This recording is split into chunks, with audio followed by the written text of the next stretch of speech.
এই ঠিকানাটা ওনারে জিগাই। ভাই ঠিকানাটা জানেন কিনা দেখেন তো।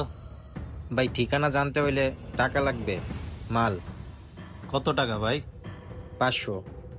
500 টাকা? ওকে, এই লন। এই সোজা যাইয়া ডাইনে যাবেন, আপনার ঠিকানা পেয়ে যাবেন। ভাই টাকাটা কিন্তু নকল। তো আমি কোথায় আপনার আসল ঠিকানা কইছি?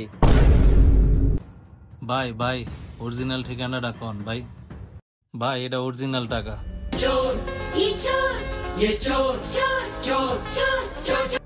এটা আসল টাকা? হ্যাঁ ভাই আসল টাকা। সত্যি? সত্যি ভাই। তাহলে আমিও ঠিকানা সত্যিই কইছি। সালা 500 টাকা পেয়ে গেলাম।